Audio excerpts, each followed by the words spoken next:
It's Tuesday Wrestling, and we all know what that means. That means once again, we get to review NWA Powerrr, AEW Dark, and NXT 2.0. And we got a couple of news updates that I'm going to share with everybody what's been going on in the world of pro wrestling. So, let's get ready for another episode of Deleted Wrestle Zone.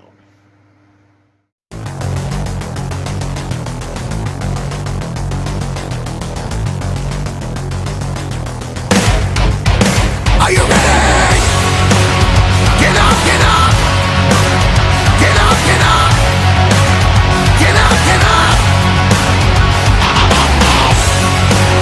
Get up, get up! Get up, get up!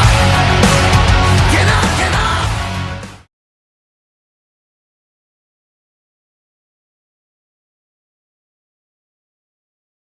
Welcome everybody to Deleted Wrestle Zone, all things that is pro wrestling with AEW, NXT, New Japan Pro Wrestling, Impact Wrestling, the National Wrestling Alliance, various promotions, wrestlers, matches, and championships. I am your host, Gerard here. So, let's begin with NWA Powerrr.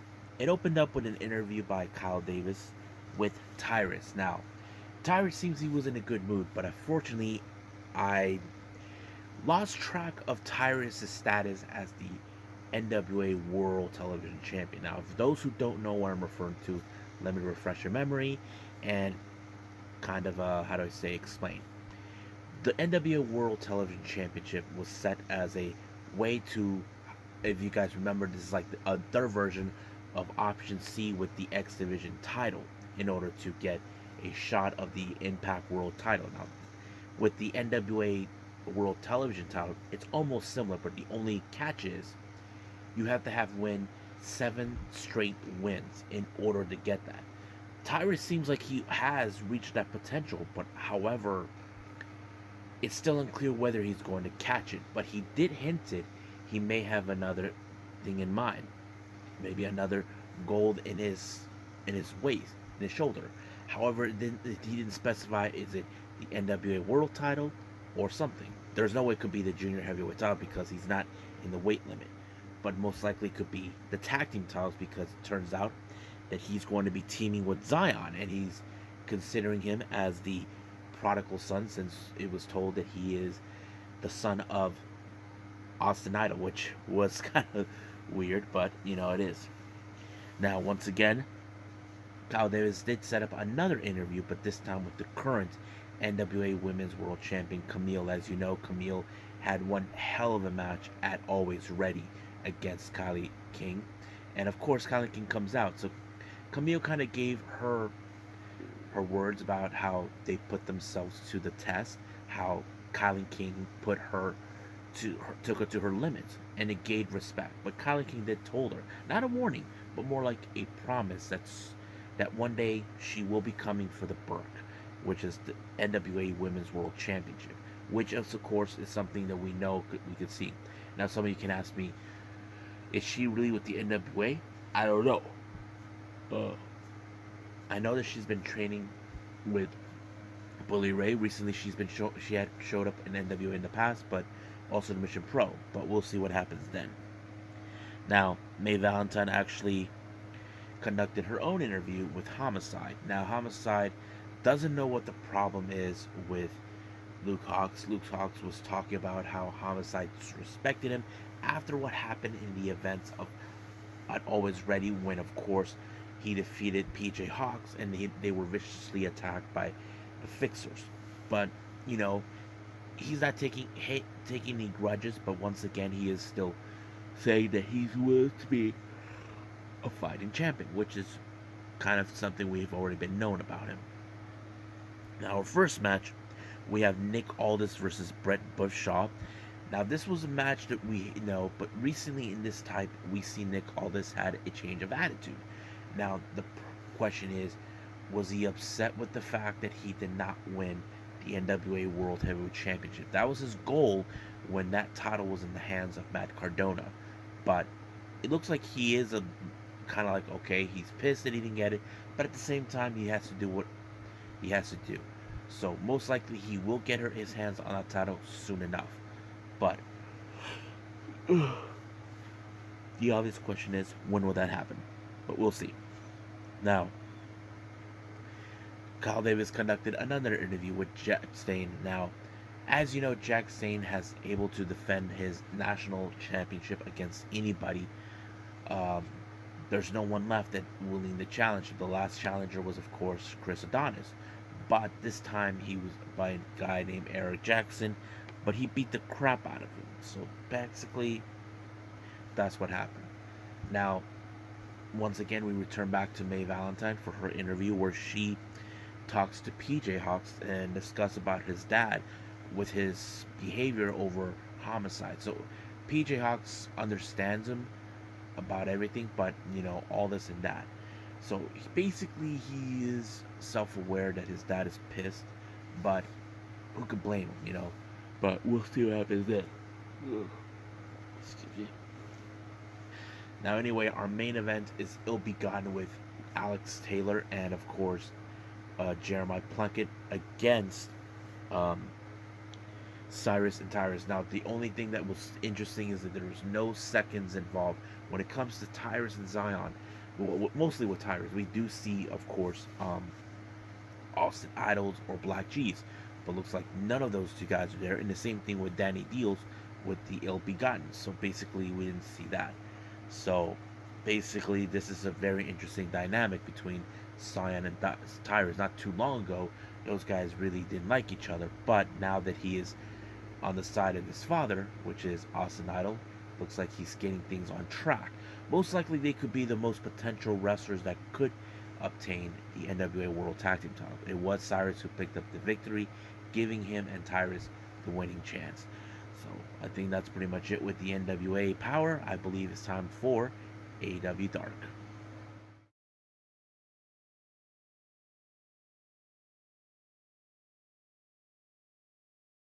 Okay, AEW Dark, back in Orlando at the Sound Studio, wherever they did their shows.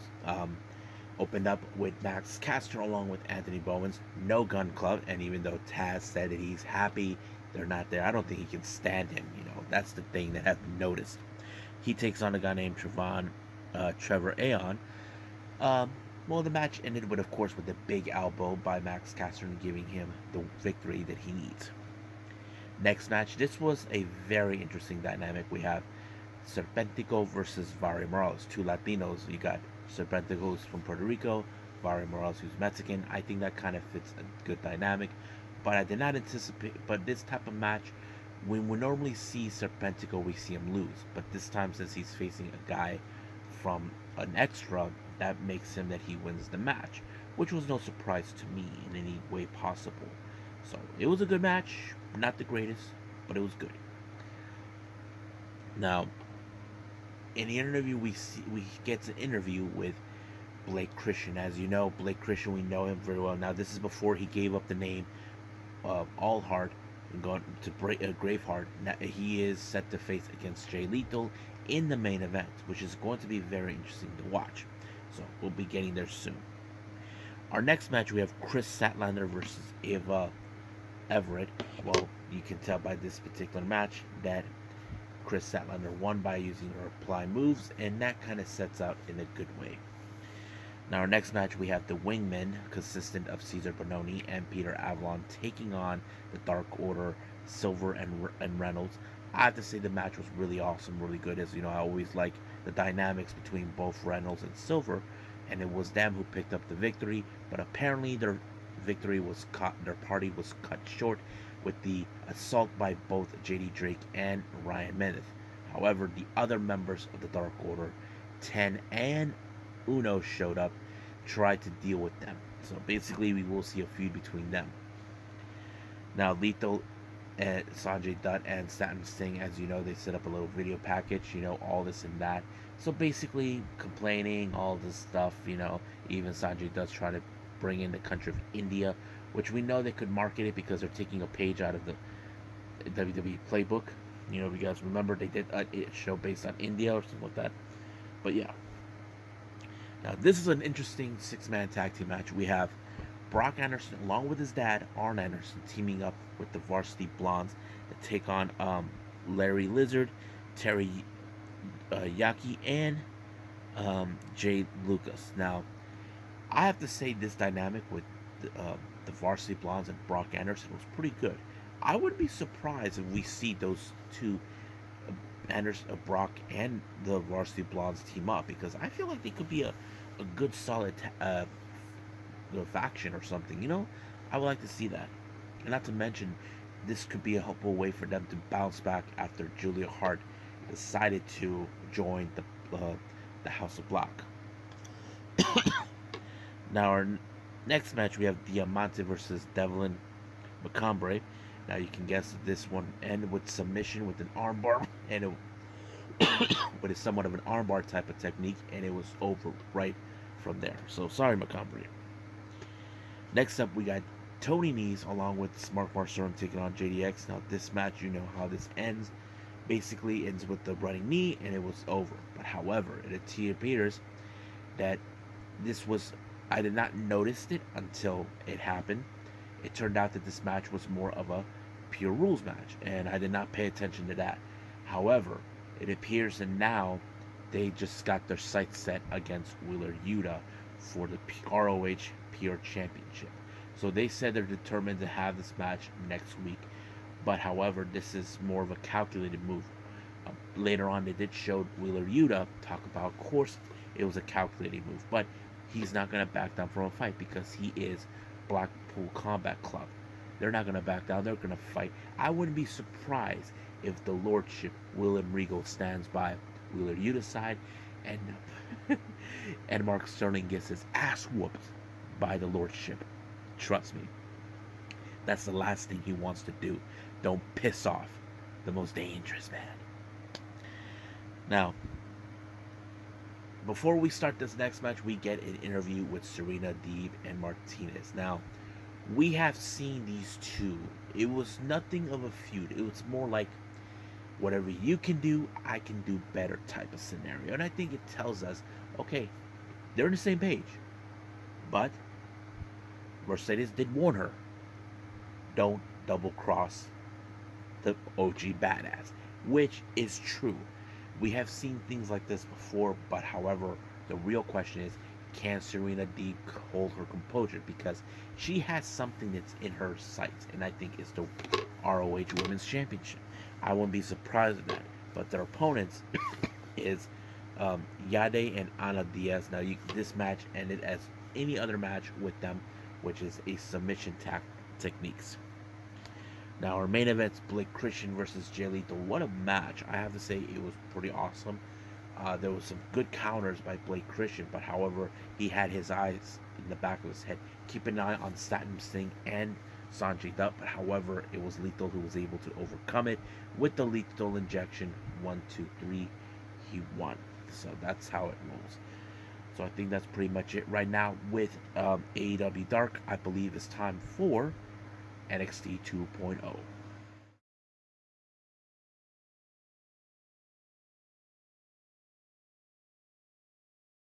Okay, our last review is NXT 2.0. Opened up with Solo Sikoa taking on Grayson Waller. Now keep in mind, Grayson Waller, he's a pain in the ass every single time.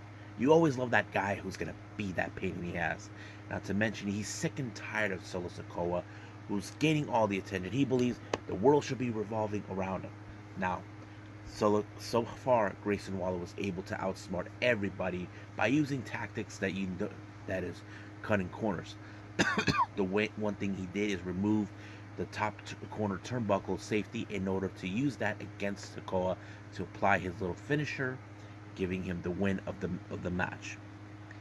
Now, Tony D'Angelo and the rest of the family have an interview. As you know, the main event is Tony D'Angelo taking on Carmelo Hayes for the North American Championship.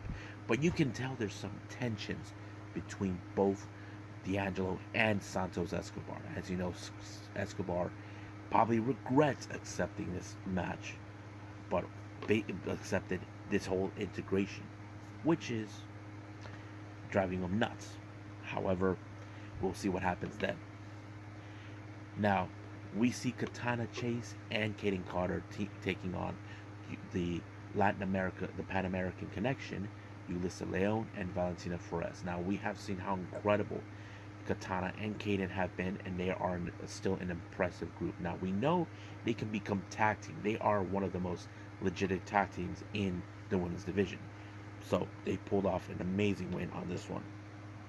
Now, Wesley, as you know, he's been through a lot in his life when it comes to what happened to his tag team partner.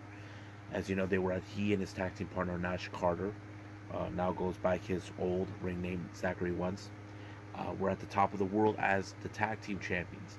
However, Trick Williams decided to ruin his moment, trying to say he claims that no one cares about what he had to say. I cared about it because you got to ask yourself, how is Wesley going to make things survive in the world without his partner? Because there's always the people you relied on. And I think Trick Williams thinks it's a load of crap. But Wesley sees that he's not that. Of course, to me, I view Trick Williams as you're nothing but the sidekick of Carmelo's. I think he is right. But Trick Williams does not want to challenge him. Is he scared of him? Possibly. Or he was just too much of a coward. Now our next match, our next interview, this little thing, Tiffany Stratton has been dealing with Wendy Chu for a long time. She believes that she needs to go to sleep permanently. You see, she claims that Wendy Chu is jealous. No. This is what happened. Wendy Chu did not win the NXT Women's Championship. She was doing her interview, but Tiffany Stratton was complaining and bitching about how she lost her match. That was the problem. So Wendy Chu did not like the fact it's like, hey, I'm talking here. But no, she's the one who's can't stand the fact that she wants all the attention. But you know Wendy Chu, she'll come up with some traps for Tiffany Stratton. Now our next match, we have Diamond Mine, mostly with the leader Roderick Strong and Dominican taking on Cruz del Toro and Joaquin Wild. Now keep in mind, this particular match, as you know, with Roderick Strong, this was a match that was set upon by the Creed brothers. However, there's a bit more of the dynamics and ascension was going on. Now, you can tell that Stacks and Two Dimes are not in the same page as Del Toro or Legado. So basically, it caused a bit of a rift. So basically, Diamond Mine were able to pick up a good victory. But however, the humiliation that Legado is dealing with must be torture. Now, as you know, we have Giovanni Vinci, who makes his debut last week. He was giving his little interview, but however, Ikemen showed up, and I don't know if he was trying to make a fool of him, but I wouldn't be surprised if he decides to challenge him. That's the one thing that is going to be clear. Now, we do see the Toxic Attraction, who are furious about everything. As you know, they try to tell that every woman in the locker room that they're not in their level. Who cares if they're not in their level? But however, they're mostly picking on Roxanne Perez, who they believe, she lives in a fantasy world.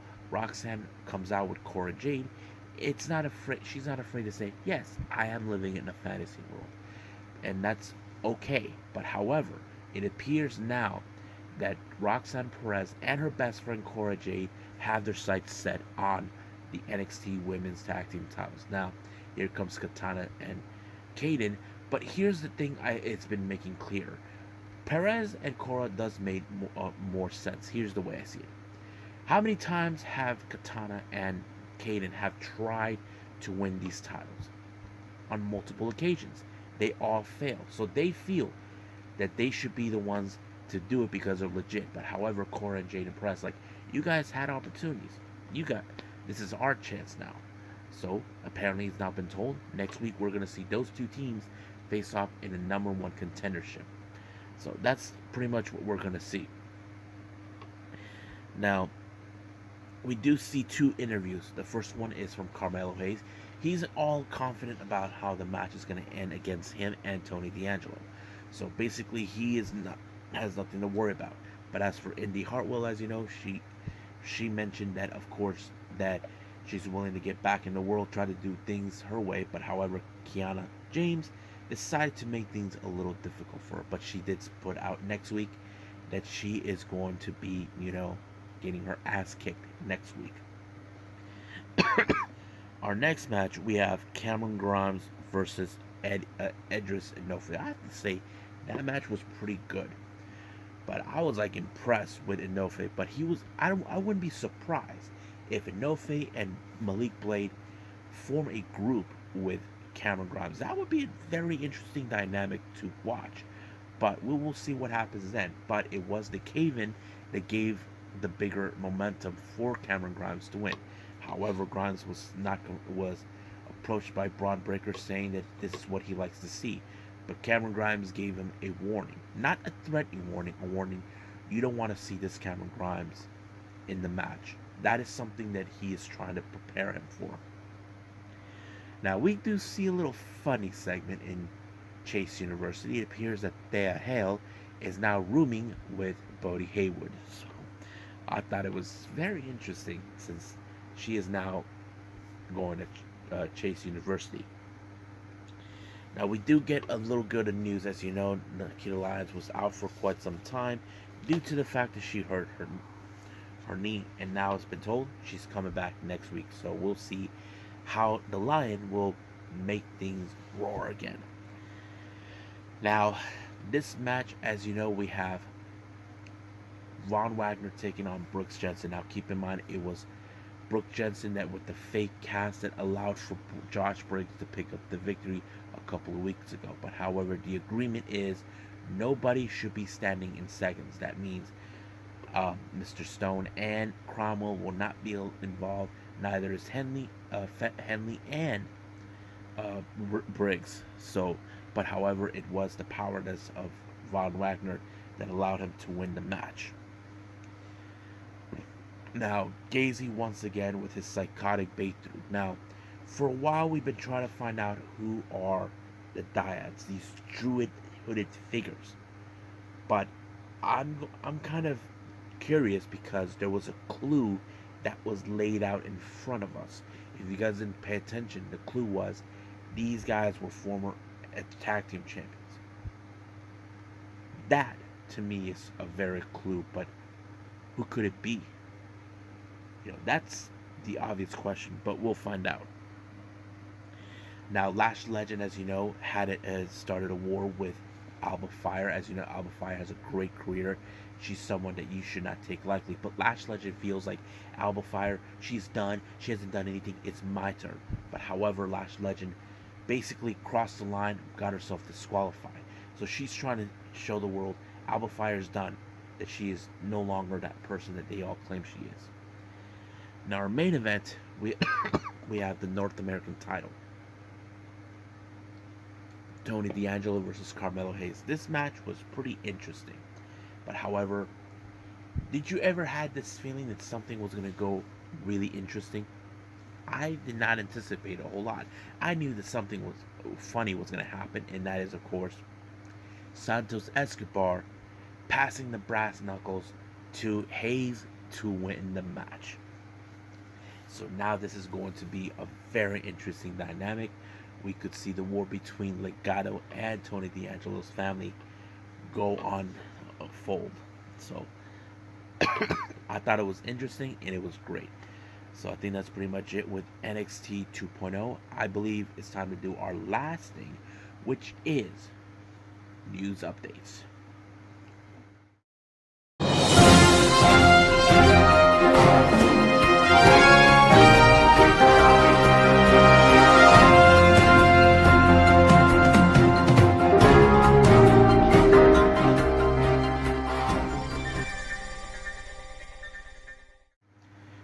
Okay, here are some news updates now. On the last episode of the news updates, I mentioned a Warhorse car was stolen. Well, good news, they found his car, but he hasn't been able to see what the damage is.